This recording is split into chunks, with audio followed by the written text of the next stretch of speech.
My name is Reese. And on March 15th, I discovered that 3 years of loyalty meant absolutely nothing when measured against one woman's wounded pride. I was standing in my office at 7 in the morning, organizing client files, when Evangeline Beaumont burst through my door like a hurricane in Louboutin heels. Her perfectly sculpted face was twisted with rage, her emerald eyes blazing as she pointed one diamond-encrusted finger directly at me. "You will be terminated today," she spat, her voice dripping with venom. "Last night at the Children's Hospital charity gala, you deliberately disrespected me. When I approached your table, you remained seated like some kind of peasant. The absolute nerve." Her lips curled into a sneer that made my blood run cold. "My husband will hear about this immediately, and you'll be clearing out your desk before lunch." I felt something crack inside my chest as I realized my entire career was about to crumble because I hadn't jumped up fast enough when the CEO's wife walked by. 3 years of building the international division from 2 clients to 47. 3 years of working weekends, missing family dinners, pouring my soul into this company. All destroyed because Evangeline Beaumont's ego couldn't handle what she perceived as a slight. Before I continue with what happened next, could you please take a few seconds to tell me in the comments if you've ever had someone try to destroy your career over something completely ridiculous? Because what I'm about to share with you involves the most satisfying revenge I've ever witnessed, and you need to hear every single detail. Also, please like this story, subscribe, and click the bell icon because stories like this need to be heard. Let me take you back to how this all started. 8 months earlier, I'd been browsing freelance tutoring websites, looking for extra income to help pay off my student loans. My degree in international business came with a specialty in Mandarin Chinese, thanks to 2 years I'd spent studying in Beijing during college. I was fluent, but more importantly, I understood the cultural nuances that most Western learners missed completely. That's when I found the posting on Elite Academic Services, an exclusive tutoring platform for wealthy clients. Someone needed intensive Mandarin lessons, twice weekly, at their residence. The pay was extraordinary, $300 per session. No name was listed, just an address in the most expensive part of the city, and very specific requirements: complete discretion, professional appearance, and absolute confidentiality. I applied using my maiden name, Reese Morgan, instead of my married name that appeared on all my work documents. I styled my hair differently, wore glasses I didn't normally need, and dressed more conservatively than my usual office attire. When you're working with ultra-wealthy clients, they often prefer their staff to blend into the background. The penthouse was breathtaking. Floor-to-ceiling windows overlooked the entire city, and everything inside screamed money. That's where I first met my student, though I had no idea who she really was. She introduced herself simply as Eva, and her attitude told me everything I needed to know about how she viewed people like me. "You're here to teach me Mandarin," she announced without even a hello. "I need to be conversational within 6 months. Not just basic phrases, I need to conduct business meetings, negotiate contracts, and sound sophisticated. Can you do that? Or should I find someone else?" I nodded politely. "Absolutely. What's your current level?" She waved her hand dismissively. "I know some words. Let's just start." Within 10 minutes, I realized Eva knew almost nothing. She mispronounced basic greetings, mixed up tones completely, and became visibly frustrated when I corrected her. But she was determined, I'll give her that. Every session, she pushed herself harder, though she treated me like I was nothing more than a highly paid servant. "Bring me coffee next time," she'd command at the end of lessons, "and make sure you use the service entrance from now on. The doorman shouldn't see tutors coming through the main lobby." I needed the money, so I smiled and nodded. $600 a week was worth swallowing my pride. As months passed, I learned more about Eva's motivation. She was working on what she called the deal of a lifetime, a joint venture with Chinese investors worth $50 million. She'd convinced everyone in her social circle that she was fluent in Mandarin, that she'd studied it extensively, and that she was the perfect person to handle international negotiations. "My husband thinks I'm naturally gifted with languages," she bragged during one session. "Everyone at the country club is so impressed when I drop Mandarin phrases into conversation. They have no idea how business really works." The irony was painful. Eva could barely string together a coherent sentence in Mandarin, even after months of intensive lessons. Every word had to be written phonetically for her to pronounce correctly. Her grammar was elementary at best, but she was living in a fantasy where she was this sophisticated international businesswoman. Meanwhile, at my day job, I was actually doing the work she pretended to do. I'd built our company's Asian market division from nothing. I spoke with Chinese clients daily, handled complex negotiations, and had personally closed deals worth millions. But Eva, who I still didn't know was Evangeline Beaumont, was playing pretend with her husband's money. The breakthrough came 6 weeks before that terrible morning in my office. Eva was practicing her presentation for the Chinese investors, and it was a disaster. She couldn't remember basic business terms, kept confusing yes and no, and was essentially speaking gibberish with a confident tone. "This isn't working," I told her gently. "You need more practice with fundamental concepts before attempting complex negotiations." Her face turned bright red. "Are you saying I'm stupid?" "Not at all. Mandarin is incredibly difficult. Most people need years to reach business-level fluency. I don't have years." She exploded. "This presentation is everything to me. It's my chance to prove I belong in the business world, not just as some trophy wife. You have to make this work." That was the first time I saw real vulnerability in her. Beneath all the arrogance and entitlement was someone desperate to be taken seriously. I actually felt sorry for her. "We'll work extra sessions," I promised. "I'll create phonetic scripts for your entire presentation. You can memorize it word for word." Her relief was obvious. "You can't tell anyone about this. If people knew I was getting help." "Of course not. Client confidentiality is sacred to me." Over the next month and a half, I basically rewrote her entire presentation in phonetic Mandarin. We practiced for hours until she could recite it perfectly, though she still didn't understand what she was saying. I created backup materials, alternative phrases for different scenarios, and even coached her on proper bowing techniques and cultural customs. She started treating me slightly better during this period, not as an equal, but at least like a valued employee rather than disposable help. She'd offer me drinks, ask about my background, and occasionally say please and thank you. "You're quite good at this," she admitted one evening. "Where did you learn to speak so fluently?" I told her about my studies in Beijing, my business degree, and my work in international markets. I was careful not to mention company names or specific details that might connect me to my day job. "Impressive," she said, though her tone suggested she still saw me as hired help who just happened to be educated. "You should consider working for a real company instead of just tutoring." If she only knew. 2 weeks before the investor presentation, Eva was finally hitting her stride. She could deliver the entire pitch smoothly, answer basic questions, and even handle small talk about weather and travel. She was nowhere near fluent, but she could fake it well enough for a formal business meeting. "I'm going to be magnificent," she declared after our final practice session. "Those investors won't know what hit them. This deal will change everything." I smiled and packed up my materials. "You've worked incredibly hard. I'm sure it will go well." That's when she made the comment that would haunt me later. "You know, I'm attending a charity gala this weekend. It's for the Children's Hospital, and all the important business people in the city will be there. I'll finally be able to show off my language skills to everyone." My heart sank. The company I worked for was a major sponsor of that same gala. I'd be there representing our international division, sitting at our corporate table. There was a good chance I'd see Eva, though she still had no idea who I really was.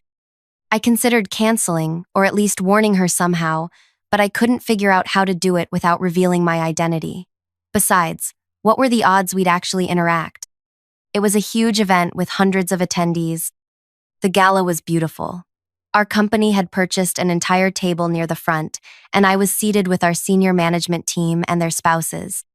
I'd chosen an elegant black dress, styled my hair in an updo, and worn contact lenses instead of my usual glasses. I looked completely different from the conservative tutor Eva knew. Halfway through dinner, I spotted her across the room. She was radiant in a stunning silver gown, holding court at what was obviously the most prestigious table in the venue. She was animated, gesturing expressively as she spoke to the people around her. Even from a distance, I could tell she was having the time of her life. Then I saw him, the man sitting beside her, nodding and smiling as she talked. My blood turned to ice as recognition hit me like a freight train. Ava was Evangeline Beaumont, the wife of my CEO. The woman I'd been tutoring for 8 months was married to my boss.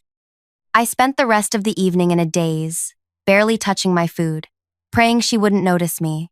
When dessert was served, I excused myself to use the restroom, hoping to avoid any chance encounters. But fate had other plans. As I was returning to my table, Evangeline was walking directly toward me. She was heading to greet someone at a nearby table, and our paths would intersect in seconds. I quickly sat down and focused intensely on my plate, hoping she'd pass by without paying attention to me. That's when everything went wrong. "Reese?" a voice called out. "Reese Patterson?" One of my colleagues was trying to get my attention from across the table. I looked up automatically, responding to my name, just as Evangeline walked past. Our eyes met for exactly 2 seconds.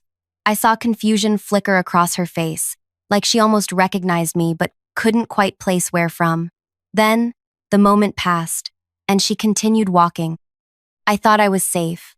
I thought those 2 seconds of near recognition wouldn't matter. I was so incredibly wrong.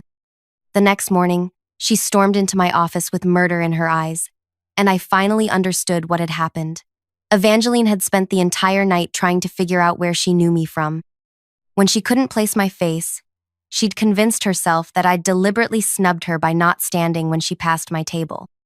In her mind, some random employee had disrespected the CEO's wife at a charity gala, and that simply could not be tolerated. "Pack your things," my boss said after Evangeline finished her tirade and stormed out. His face was grim, and I could see the conflict in his eyes. "I'm sorry, Reese. I really am. But I can't have this kind of drama at home." I stared at him in disbelief. "You're firing me because I didn't stand up fast enough when your wife walked by? She says you deliberately ignored her, that you made her look foolish in front of important people. That's insane. I was eating dinner and didn't even realize she was there." He sighed heavily. "It doesn't matter. She's made up her mind, and arguing with her will only make things worse for both of us. I'll give you excellent references, and I'll make sure you get a generous severance package." I felt my entire world collapsing. 3 years of perfect performance reviews, countless successful deals, relationships with clients who trusted me completely. All of it meant nothing because Evangeline Beaumont's pride had been wounded. That's when inspiration struck. "Before I go," I said calmly, "there's something you should know about your wife's big presentation with the Chinese investors." I walked to my computer and opened my email account. With a few quick clicks, I sent him a message with video attachments from every single tutoring session I'd recorded for my own reference. "Check your email," I said quietly. His face went pale as he opened the first video.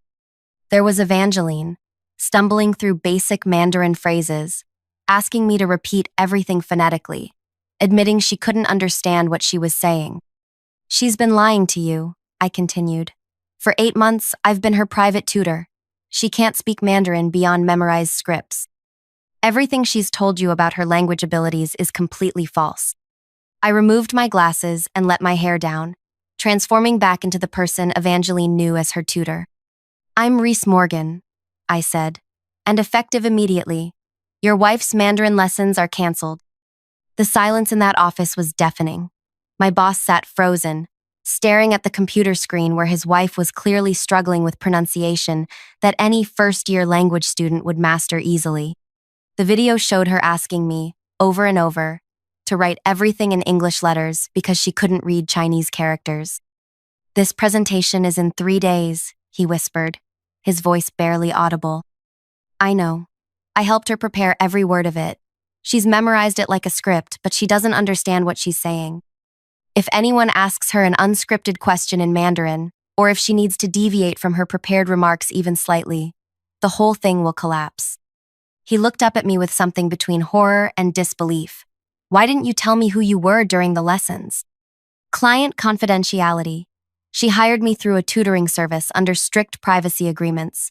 I had no idea she was your wife until last night at the gala." Even then, I planned to keep her secret because that's what professionals do. I gathered the last of my personal items from my desk.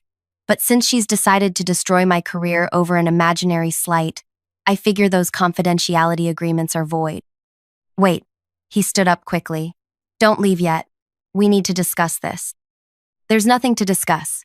Your wife made her choice. I'm just making sure you understand what that choice actually costs. I walked toward the door, then paused. Those Chinese investors aren't just bringing money to this deal. They're bringing their top executives, their translators, and their cultural liaisons. People who will immediately recognize whether your wife can actually communicate or if she's just reciting memorized phrases. The door closed behind me with a soft click, and I walked out of that building for what I thought would be the last time. But I was wrong about that, too. The next 3 days passed in a blur of job applications and angry phone calls from Evangeline. Apparently, my boss had confronted her about the tutoring sessions, and she was furious that I'd betrayed her trust. "You signed confidentiality agreements?" she screamed during one particularly unpleasant voicemail. "I'll sue you for everything you have." I called her back once, mainly out of curiosity. "Actually, Evangeline, you should read those agreements more carefully. They protect client privacy from outside parties, but they don't prevent tutors from defending themselves when clients attempt to damage their careers through false accusations." "I never made false accusations. You told your husband I deliberately disrespected you at the gala, but you and I both know you didn't recognize me there. You're destroying my reputation based on a completely fictional narrative you created in your head." The line went quiet for a long moment. Then, "You're still fired." "Yes, I am. And your presentation is tomorrow. Good luck." I hung up and tried to put the whole mess behind me. I had bigger problems to worry about, like finding a new job and explaining to potential employers why I'd left my previous position so suddenly. But I couldn't stop thinking about those Chinese investors. Some of them were people I'd worked with professionally over the past 3 years. Mr. Chen Wei from Beijing Manufacturing, who always started meetings with personal questions about family. Miss Lu Hong from Shanghai Logistics, who appreciated cultural references and traditional greetings. They were coming to this presentation expecting to meet someone who understood their language and their business customs. Instead, they were about to encounter Evangeline Beaumont with her memorized script and her complete ignorance of everything beyond basic pronunciation. The morning of the presentation, I woke up with a knot in my stomach. I kept imagining how it would unfold, how quickly the investors would realize they were being deceived, how badly it would reflect on everyone involved. Around 10 o'clock, my phone rang.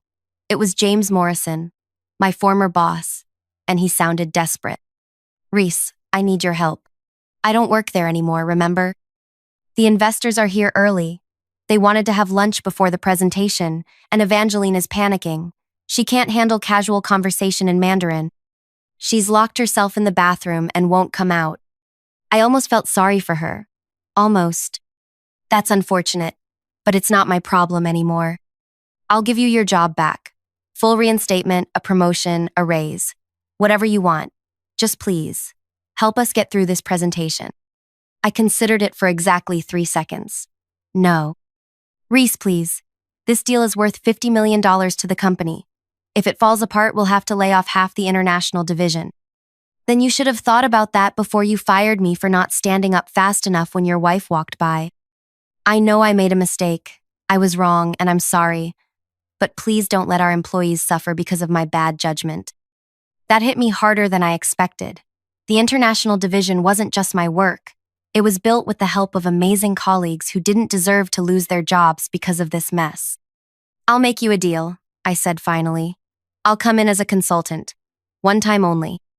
I'll help with translation during the presentation, but I'm not doing it to save Evangeline's reputation.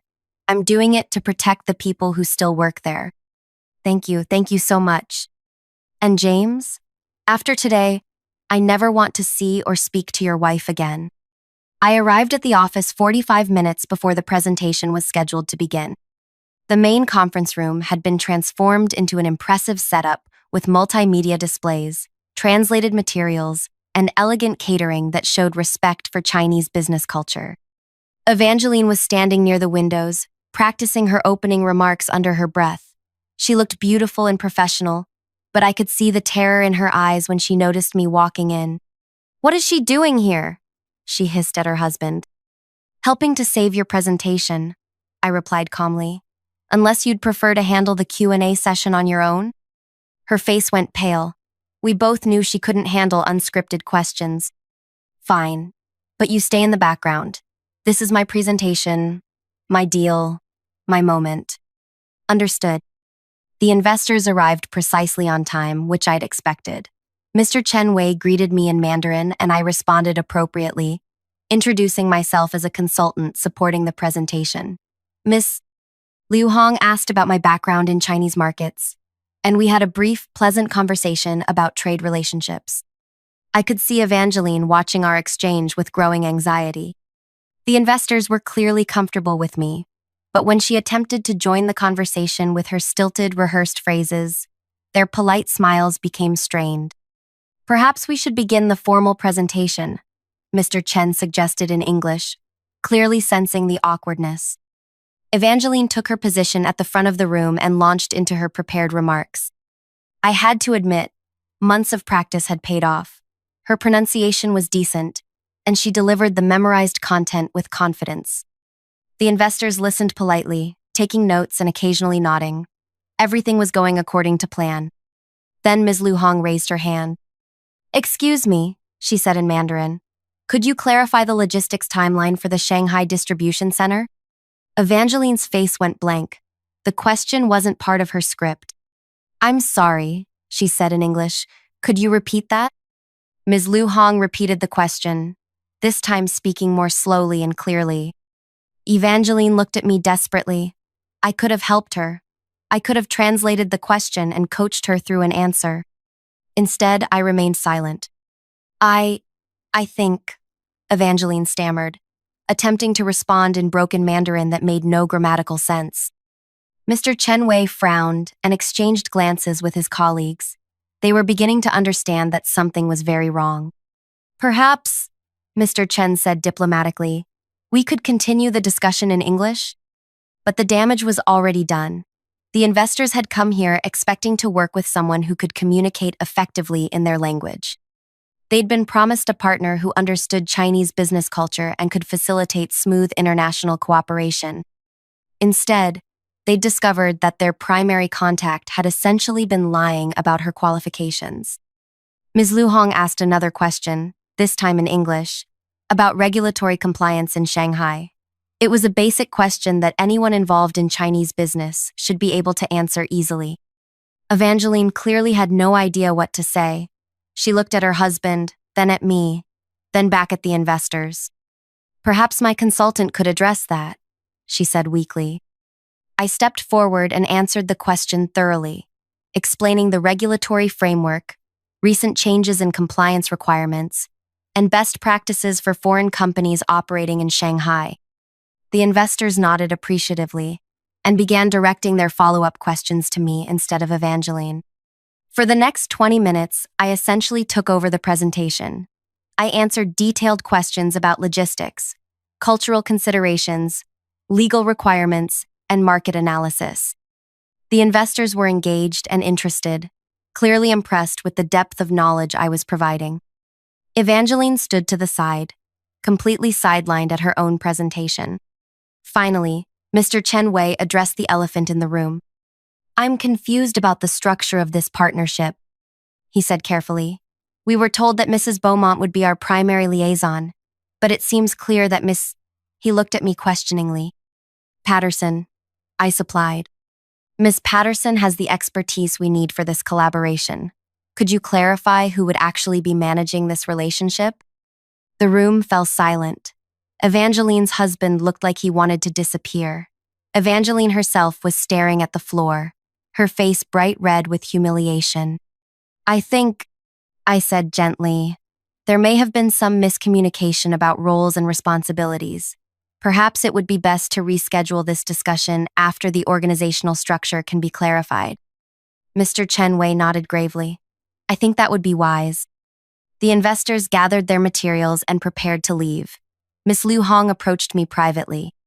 We were very impressed with your knowledge and professionalism, she said quietly. If you were to represent this company in future negotiations, we would be very interested in proceeding. However, we cannot work with someone who has misrepresented their qualifications so significantly. After the investors left, the conference room felt like a tomb. Evangeline was sitting in a chair, staring at her hands.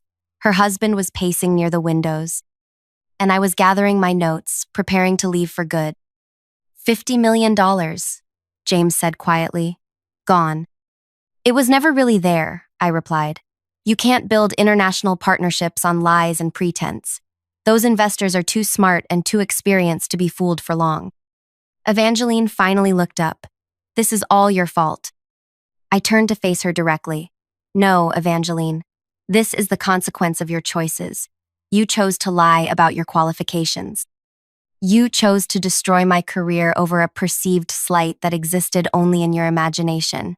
You chose to prioritize your ego over the success of this deal. I worked so hard on this presentation. You memorized words you didn't understand for a deal you weren't qualified to handle. That's not work, that's performance art. I walked toward the door, then paused.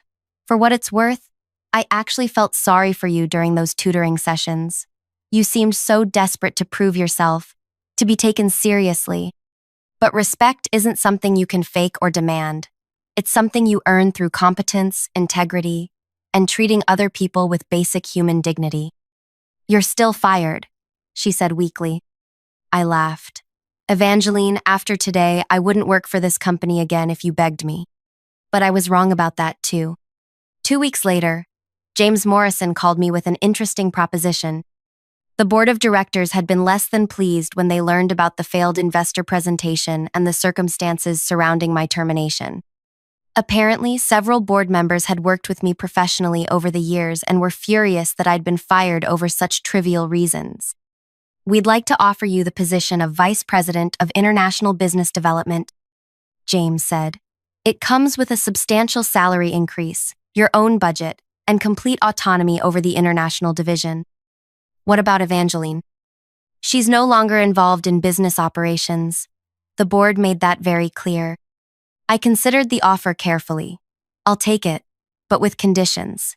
First, I want a written guarantee that family members of executives cannot interfere with personnel decisions. Second, I want the authority to rebuild the international division my way, without interference from anyone. Done. And third, I want a formal apology from the company for my wrongful termination to be included in my personnel file. Absolutely. 6 months later, I'd rebuilt the Chinese investor relationship and successfully closed the deal Evangeline had destroyed. The Shanghai partnership was worth $68 million more than the original proposal and led to additional opportunities throughout Asia.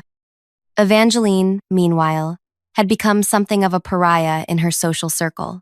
Word had spread quickly about her failed presentation and fabricated language skills. The same people who had once been impressed by her Mandarin phrases now whispered about her dishonesty and poor judgment. I heard through office gossip that she'd tried to blame me for sabotaging her presentation, but too many people had witnessed what actually happened. The investors themselves had made it clear that the problem wasn't sabotage. It was incompetence masked as expertise. The final piece of poetic justice came 8 months after that disastrous presentation. James Morrison approached me with a delicate request. The board is considering some changes in executive structure, he said carefully. They're impressed with your work rebuilding the international division, and they're wondering if you'd be interested in taking on additional responsibilities. Such as? They're thinking about creating a new position, Senior Vice President of Global Operations. It would involve overseeing all international business, including partnerships, acquisitions, and strategic planning. I smiled. That sounds like the kind of role that would require reporting directly to the board of directors. It would. And presumably, it would involve significant decision-making authority over the direction of the company's international strategy. That's correct. I pretended to consider the offer. I accept. 3 months later, I was officially promoted to Senior Vice President of Global Operations, making me one of the most senior executives in the company. My office was 2 floors above James Morrison's, and my authority extended across every international deal the company pursued. Evangeline never spoke to me again after that presentation, which was exactly what I'd hoped for. But I heard she'd started taking Spanish lessons from a different tutoring service, probably planning some new scheme to establish herself as an international business expert. I hoped her new tutor was more patient than I'd been. The irony of the whole situation wasn't lost on me. Evangeline had tried to destroy my career because she felt I hadn't shown her proper respect. But her vindictive behavior had ultimately led to the exposure of her lies, the failure of her business ambitions, and my promotion to a position with more authority than she'd ever dreamed of having. Sometimes the universe has a sense of humor about these things. Looking back, I realized that those 8 months of tutoring sessions had taught me something valuable about people like Evangeline. They're so focused on appearing important that they forget to actually become competent. They mistake performance for substance, arrogance for confidence, and entitlement for leadership. But the business world has a way of exposing pretense eventually. You can only fake expertise for so long before reality catches up with you. And when it does, you better hope the people you've stepped on aren't in a position to step back.